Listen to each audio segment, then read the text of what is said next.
Party earlier holding a press conference indicating that there are dire economic consequences for us if this debt exchange program is not handled carefully. Fortunately, we're joined in studio now by a ranking member on the Finance Committee, Dr. Ato Forson. Thank you for joining us on the Pulse. Happy New Year. Happy New Year to you. We're not starting the year on a good note. Obviously, this is where we are. What do you feel is accounting for that deadlock between government and the individual bondholders? I think it's lack of engagement. Okay, you cannot take someone's money without the person's consent or some form of engagement. Ghana obviously will not be the first country in the world. Ghana will not be the first country in the world ever to have restructured its domestic debt. In fact, we are the first country in the entire of Africa ever to restructure domestic debt. But there are best practices across the world. Jamaica, in the year 2003, restructured its debt. In the year 2003, it was regarded as the best practice because of the level of engagement that it went in for public buy-in, understanding the problem the nation had, and for the public to understand that there was the need for people to sacrifice. So people sacrificed. In the case of Ghana, there's little engagement. We called earlier for an economic dialogue for us to appreciate the magnitude of the mess that we are in. Government refused.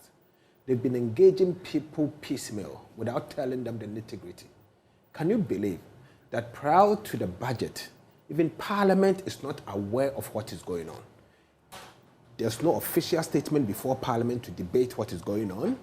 No MP is aware officially about what is going on. But you were informed, as contained in that document, that there would be a debt exchange program. They said they would do some debt exchange program. But the details as announced outside of Parliament is not before Parliament. That is one. Number two, it is only until December 25th, the Christmas Day, that a press release was made by the Ministry of Finance suggesting that individual bondholders will be included. No engagement, no consultation, but you are taking somebody's money from his pocket. These things will happen. So you see, that is why we are saying that they should suspend the entire debt exchange program and rather go back to the nitty-gritty, the basics. Do engagement. Let us all be part of it. Political parties, civil society, academia, let's all go to the table, understand the magnitude of the problem, and then we can design a structure that will solve There are some who disagree with you. He may not be a government official, but there's someone really close to the corridors of power. I'm talking about Gov't Chudako. He's posted on Twitter indicating that the alternative is dire if we don't progress with this debt exchange program. After all, your bonds will be, quote, worthless. That's how he describes them right now. The alternative is certainly dire because they have created a cancer. The problem was resolvable. We could resolve the problem. In fact, we could have easily remedied the situation if we have dealt with the problem earlier.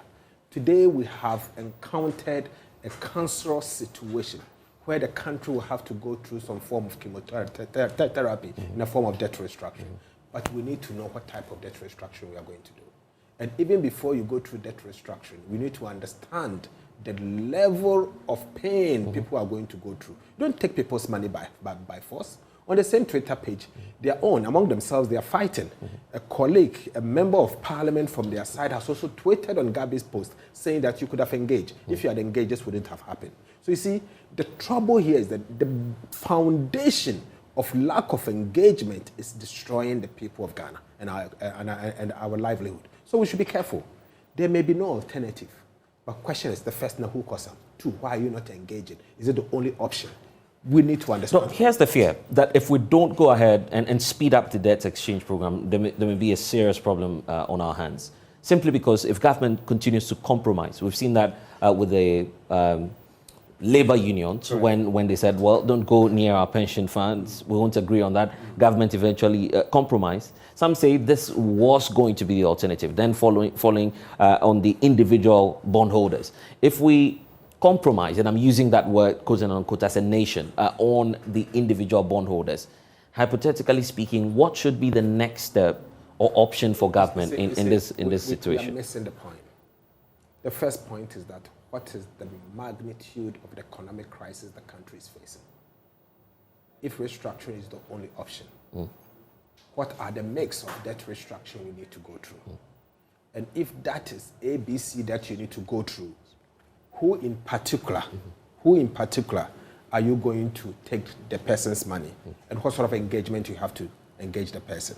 There's no engagement on this matter. Yet you need to take people's money. So you want to take my money without telling me. Yeah, but if we don't... Okay, so what's the minority position? And that's what we need to understand. Is it the case that, well, you could go ahead, take individual bondholders and their funds, but do that while engaging them? Or you are totally averse to the idea of touching individual funds? So first of all, we are saying the country needs a proper engagement on the magnitude of economic crisis we face so that we can get a proper buy-in and to resolve the problem going forward. Because we know something must be done. That's the first point. Second point, we do not believe that domestic debt restructuring is an option. Because so you don't believe in the program domestic debt restructuring is an option. You can do some form of external debt restructuring where you target commercial and bondholders, and then also you target bilateral bilateral loans. But domestic debt restructuring is a no-go area. We have said that domestic debt restructuring is like a surgery. You only do it knowing very well that it can save your life. But if you're not too sure, don't try and kill yourself, because the repercussion can be very severe. We have seen countries going through debt restructuring. In the end, we saw what happened. For example, we have a country that the nation is going through sovereign insolvency stress. In other words, the country is bankrupt or broke. Today, what the government is seeking to do is only to transfer the burden of insolvency from government level to the private sector, to individuals and to banks. Is that what we want? If care is not taken and Ghana goes through this, what will happen is that a lot more middle class will become poorer. The rich will become poorer, and we will not have anyone in this economy as middle class. The pizza eaters and the ice cream eaters will all go away. Number two, banks at the end of debt restructure, the financial sector will have to collapse again. I'm already seeing about 5 banks already going to shake because of what is going to happen to them if we allow it to go. So do we really want to transfer the burden where the state is insolvent to the private sector, and what will be the repercussion going forward? So we need to design it carefully, and that is why we are saying that it is for you and I to sit down and jaw for us to find a proper mix to resolve. As for that consultation, so I guess we are over it. Government has made it clear that they would not engage. I mean, we've heard this over and over. If you don't engage, you can't take people's money but beyond that, you know the nuances of the economy. You understand the figures, and I mean, what's happening to our economy now. It's not as though you're simply a politician. You understand what's going on. What is going on. If you were to be a financial advisor to an individual bondholder, in this case, you are faced with the option of opting for government's debt exchange program, which will eventually bring back your returns, but not immediately. And the alternative, which is going to court. You're suing a sovereign, and the implication is that government could say, well, I'm not giving you the money. I would take my chances, because government, I believe, cannot decide to unilaterally take my money without my consent. And for that reason, I will not sign on to it. I will take my options if I'm an individual and a bondholder. Some say you're doing this as the minority simply because you have a political advantage in this. No. You see, Ghana will be the first country on record since Adam to have ever restructured its domestic debt without consultation. It will fail.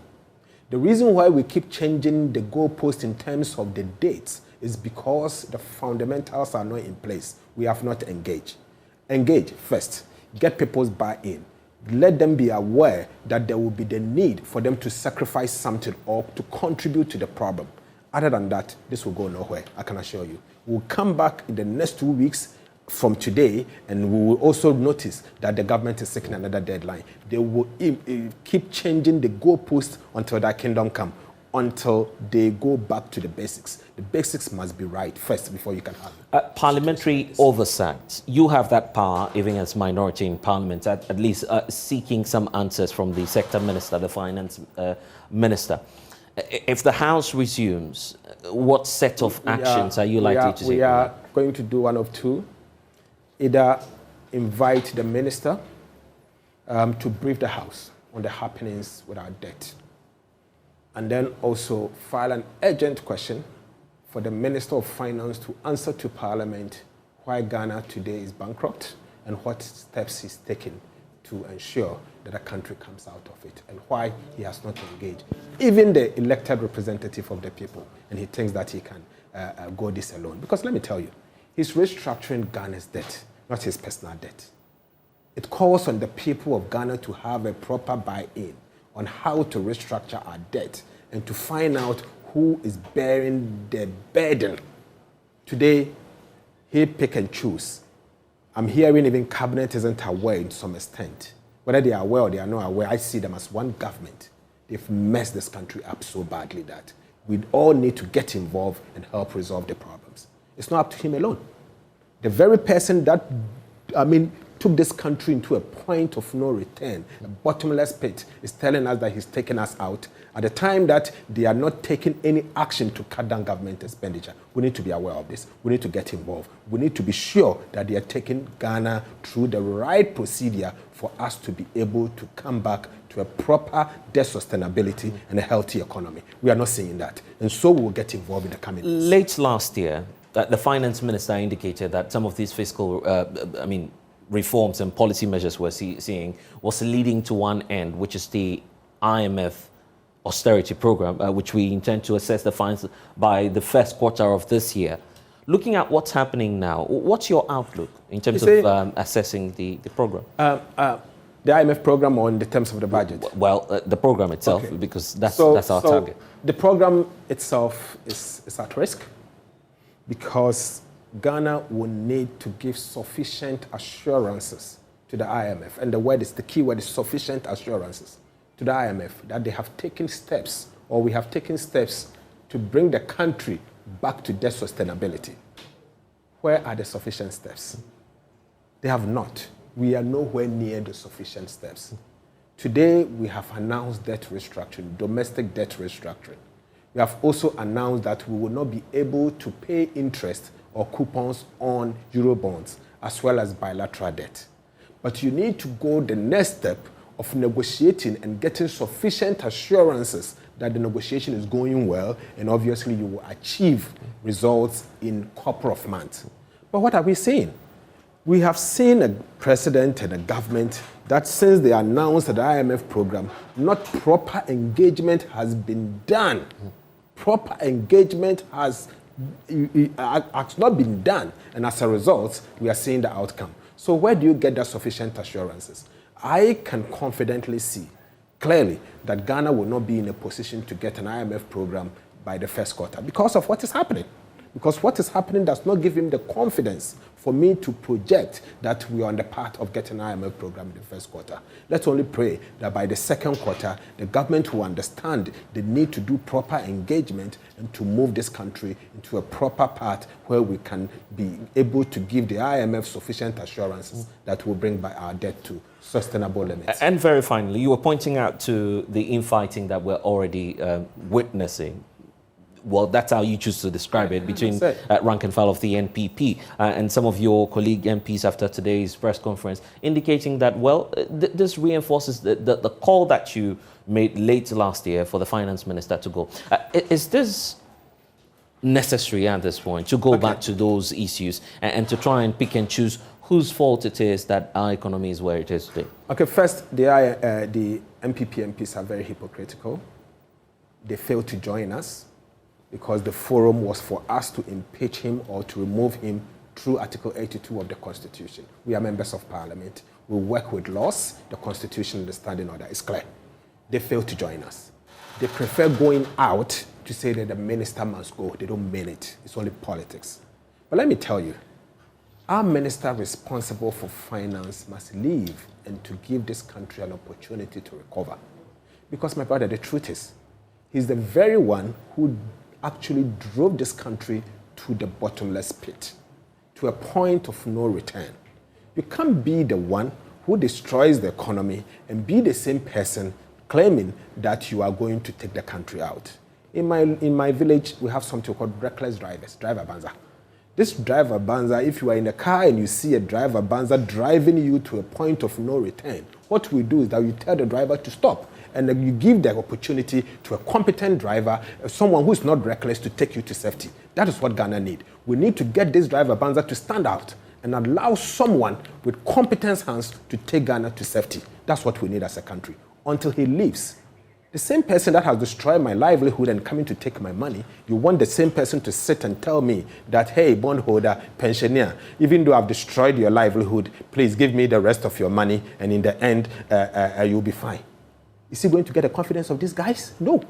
No. So you see, it is time for him to go, give the country, the finances of the country, to another person who I believe will actually have the confidence, the kind of competence, and also the sympathy of the people to say that I'm not the one who caused it. Help me to resolve it for all of us. And I'm sure at that point, we will be able to salvage this country. Well, that's the immediate term. In the short term, in about 2 years, the general elections is next. You're on the ticket of the NDC. Correct. Your party says you are the alternative. Correct.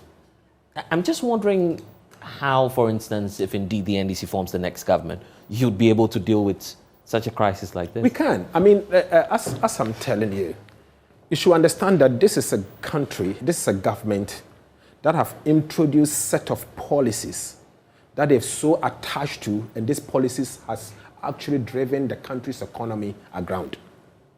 First of all, you have to unwind these policies, but because they are so emotionally attached to the policies and they only believe in the politics, they don't want to unwind these policies. Cut them off. They have a policy of one problem, one loan. Every single problem they think they should confront it with one loan. That is recklessness. Okay, this is a government that has introduced the largest size of government in the history of this country. Go to the office of the president and see the number of staffers there. They need to cut it. So government need to lead by example by cutting down on expenditure and remove some of these flagship programs that is actually producing nothing.